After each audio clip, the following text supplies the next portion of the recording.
Good morning students, welcome to the class. चलो अब हम इस चैप्टर को आज पक्का ही ख़त्म कर देंगे, ठीक है, क्योंकि इसमें थोड़ा सा बचा था।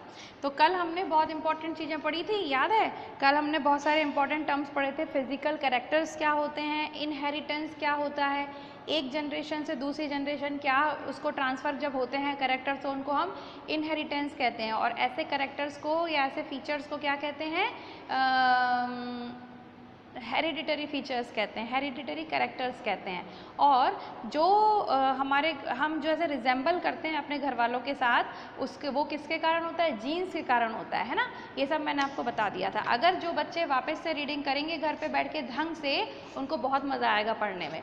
अब ये कह रहे हैं कि जो इनहेरिटेंस का प्रोसेस होता है, यानी कि एक जनरेशन से दूसरी जनरेशन में जो सेम फीचर्स होते हैं, सेम आदतें होती हैं, हैबिट्स होती हैं, उनको सिर्फ ह्यूमन बींग्स में नहीं, वो प्लांट्स में भी होती हैं, एनिमल्स में भी होती हैं, ठीक है।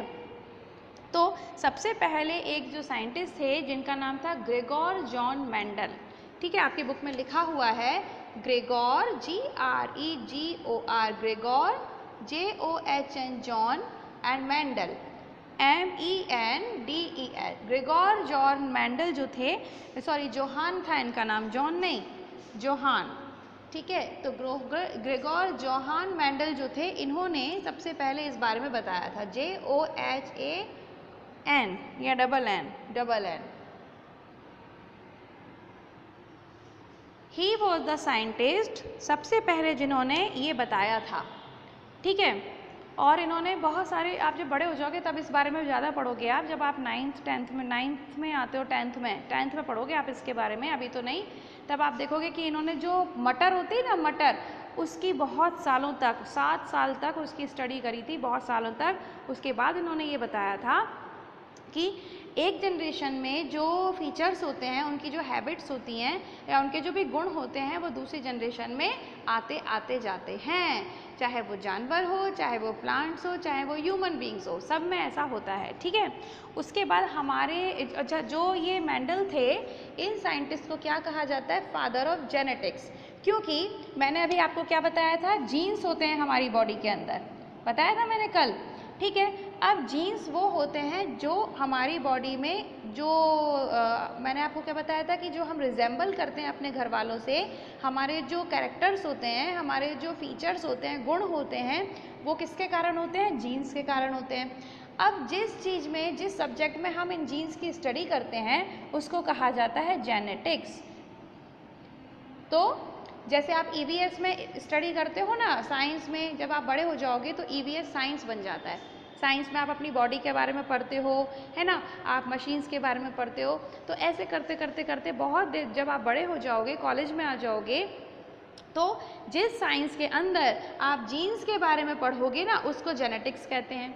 तो मेंडल ने सबसे पहले बताया कि जीन्स होते हैं सबकी बॉडी के अंदर, चाहे वो ह्यूमंस हो, चाहे वो प्लांट्स हो, चाहे वो एनिमल्स हो, ये जो जीन्स होते हैं वो ही हमारे कैरेक्टर्स यानी कि हमारे फीचर्स को डिसाइड करते हैं।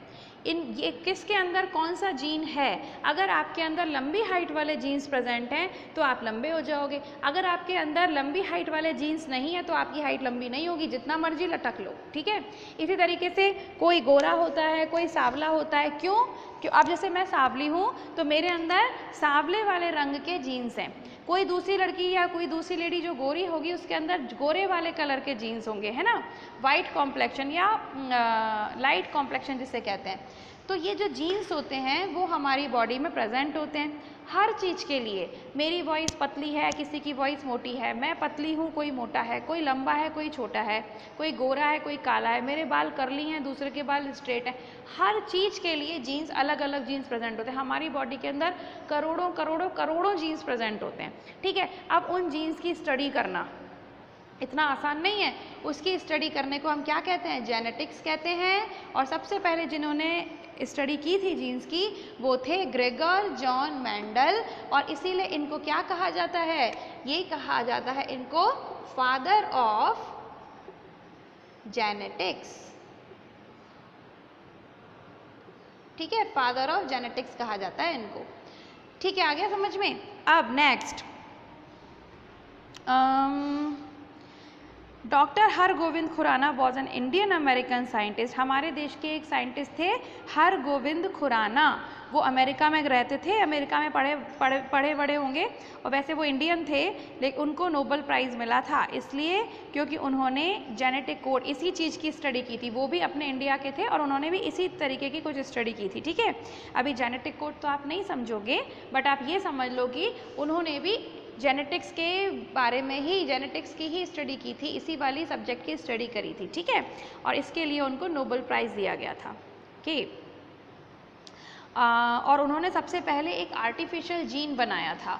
आर्टिफिशियल जीन, जैसे जो जीन्स होते हैं वो तो नेचुरल होते हैं, वो तो मैंने तो बनाए नहीं, आपने तो बनाए नहीं, किसी ह्यूमन बीइंग ने तो नहीं बनाए, बट हरगोविंद खुराना ने पहली बार एक आर्टिफिशियल जीन बनाया था इसीलिए। ठीक है, चलिए, the process of inheritance of characters exist in plants and other animals too. That is why a lion is able to recognize its cub and a cow recognize its calf. अब बताओ, हम कहते हैं कि भाई जानवरों में तो अक्ल ही नहीं होती, लेकिन शेर का कोई अगर बच्चा है, ठीक है, तो वो अपने बच्चे को पहचानता है। इसी तरीके से अगर गाय है, किसी घर में, आपके घर में काऊ होगी, बफेलो होगी, मान लो आप उसको दूसरी गाय का बच्चा ला दोगे ना, तो वो उसको प्यार नहीं करने वाली, उसको खुद का ही बच्चा जब मिलेगा तब वो पहचान जाती है। क्यों? क्योंकि वो देखकर पहचान जाती है कि ये मेरे जैसी दिख रही है, तो अपने बच्चे को तो पहचानी जाएगी। क्यों? क्योंकि इन जीन्स के कारण उन दोनों के जो कैरेक्टर्स हैं वो सेम होते हैं, इसीलिए। ठीक है, तो चले, भले ही जानवरों में ज़्यादा अकल हो या ना हो, वो पढ़े लिखे तो नहीं होते हैं, बट फिर भी वो अपने बच्चों को पहचानते हैं। ठीक है, actually every organism inherits some characteristics from his parent, but a few characteristics are different. Even in the case of twins, some characteristics are different. You will study about this behind in the higher reasons classes. अब ये कह रहे हैं कि बहुत सारी चीज़ें हमारी अपने पेरेंट्स के साथ मैच करती हैं, पर सारी नहीं करती, है ना। अब जैसे मान लो कि आप पूरी तरीके से तो अपने पापा जैसे नहीं हो ना, थोड़े थोड़े तो डिफरेंट हो। इसी तरीके से कोई लड़की अपने मम्मी जैसा पूरी तरह से तो नहीं होती, नहीं तो सब लोग दुनिया में एक से ही होते, है ना। पहले दादाजी जैसे पापा हो जाते, पापा की तरह आप हो जाते, तो फिर डिफरेंस कैसे होता। तो इसका मतलब थोड़े थोड़े सेम होते हैं, थोड़े थोड़े डिफरेंट होते हैं। अब ये थोड़े थोड़े सेम और थोड़े थोड़े डिफरेंट क्यों होते हैं, कैसे होते हैं, ये सब डिटेल में आप पढ़ोगे हायर क्लासेस में, अभी आपको ज़रूरत नहीं है। ठीक है, after we come back home, अब वो कह रही है कि जब हम लोग घर वापस आते थे या आए थे, I wrote letters to my grandparents and cousin in Rajkot. तो मैंने अपने ग्रैंड पेरेंट्स और कज़न्स को जो कि राजकोट में रहते थे उनको लेटर लिखा। We usually communicate through telephone, हम लोग जनरली कम्युनिकेट करना मतलब आपस में बातचीत करना, आपस में कांटेक्ट में रहना। तो पहले भी फ़ोन चलते थे, आजकल भी मोबाइल चलते हैं, तो वो भी यही कह रही है कि हम ग्रीटिंग कार्ड्स भेज देते थे, या अभी भी हम भेजते हैं, या फिर फ़ोन पे बातें कर लेते हैं, ईमेल भेज देते हैं, मैसेज कर देते हैं, लेटर्स लिखते हैं। पहले जब मोबाइल नहीं चलते थे तब लेटर लिखे जाते थे, आजकल तो आप मैसेज कर देते हो फटाक से, है ना। My father told me that we must try our best to strengthen the bond between our family members and us. और भावना बता रही है कि उसके पापा ने उसको सिखाया है कि अपने फैमिली मेम्बर्स के बीच में बहुत प्यार से रहना चाहिए, उनकी बहुत केयर करना चाहिए, तभी तो जो रिलेशन होता है वो बहुत मजबूत होता है। यानी कि एक दूसरे को हम जब प्यार से रहते हैं तभी तो हम एक दूसरे की केयर करते हैं। ठीक है, he said that we can strengthen this bond by caring of our parents, giving due respect to our elders and loving your younger brothers and sister. अब आपके रिलेशन को आप मजबूत कैसे बना सकते हो? अपने पेरेंट्स की रिस्पेक्ट करके, अपने एल्डर जो लोग होते हैं, एल्डर मतलब जो बड़े लोग होते हैं, चाहे वो कोई चाचू हो, चाहे वो चाचू हो, आपसे तो बड़े ही होंगे ना, ताऊ जी हो, मामा मौसी दादा दादी नाना नानी, दुनिया भर के जितने भी बड़े लोग हैं सबकी रिस्पेक्ट करनी होती है, अपने भाई बहनों का ख्याल रखना पड़ता है, अपने पेरेंट्स की केयर करनी पड़ती है, उनकी बातें माननी होती हैं, है ना। तो ये सब चीज़ें हमारे जो रिलेशन होते हैं उसको मजबूत करती हैं, स्ट्रेंथन करती है। Above all we must never hurt the feeling of our family member, और हमें किसी को दुख नहीं पहुंचाना चाहिए।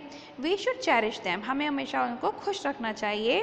There are many ways to show that we are dutiful, thoughtful, grateful and loving children, और बहुत सारे ऐसे तरीके होते हैं जिससे कि आप ये बता सकते हो कि आप बहुत प्यारे बच्चे हो, आप बहुत प्यार करते हो सबको, सबकी बहुत केयर करते हो, है ना। Our foremost duty is to pay attention to our studies. जब बच्चों का सबसे पहला काम क्या होता है? अपने बड़ों की बातें मानना, अच्छे से पढ़ाई करना, and do well in our class, और हमें को क्लास में वेल मैनर्स के साथ अच्छे मार्क्स भी लाना। When we study hard, our parents are very happy। जब हम अच्छे से मेहनत करते हैं, अच्छे से मार्क्स लाते हैं, तब हमारे पेरेंट्स खुश होते हैं। So this was your chapter. ठीक है, अब हम आते हैं पेज नंबर 1111 पे। देखो ये सब बच्चों ने बचपन से पढ़ रखा है। ये फैमिली ट्री जो है वो आपने बचपन से देखा है, ये आपको खुद करना है। This is your homework. ठीक है, तो मैं आपको यहाँ पर लिख देती हूँ होमवर्क। तो ये आप अपने आप से कर लेना, आपने बहुत किया हुआ है ये जब आप छोटे थे, 3rd में 4th में, ठीक है ना। तो ठीक है, ये हो गया। तो इन दिस वे, इस तरीके से आपका चैप्टर कंप्लीट होता है। और कल मैं इसकी एक्सरसाइज डिस्कस करूँगी। अच्छा हाँ, ये जो रिवाइज होता है, लेट अस रिवाइज, ये सब बच्चे पढ़ के रखेंगे ये वाला, और मैं कल पूछूंगी भी, कभी भी पूछ सकती हूँ। और जूम क्लास में तो मैं पूछ ही लेती हूँ बच्चों से, अब वीडियो वाले बच्चों से कैसे पूछूंगी। बट ये है कि आपको याद होना चाहिए, मतलब आपको पढ़ना चाहिए, क्योंकि ये रिवीजन होता है पूरे चैप्टर का। जो जो भी हमने इस चैप्टर में पढ़ा आपको पूरा रिवाइज करने को मिल जाएगा, तो आपको एकदम से क्वेश्चन आंसर अच्छे से बन जाएंगे। कल हम ये एक्सरसाइज डिस्कस करेंगे और मैं इसकी PDF भी भेज दूँगी। ठीक है, तो चलिए आज के लिए इतना ही काफ़ी है। हम कल मिलेंगे नेक्स्ट वीडियो में। तब तक के लिए सब बच्चे अपना ख्याल रखेंगे, बड़ों की बात मानेंगे और पढ़ाई में बहुत हार्ड वर्क करेंगे, ताकि आप एक अच्छे बच्चे बन सको और आपके पेरेंट्स आपसे हैप्पी रह सकें, खुश रह सकें। ठीक है, तो bye bye, we will meet tomorrow. Okay, bye.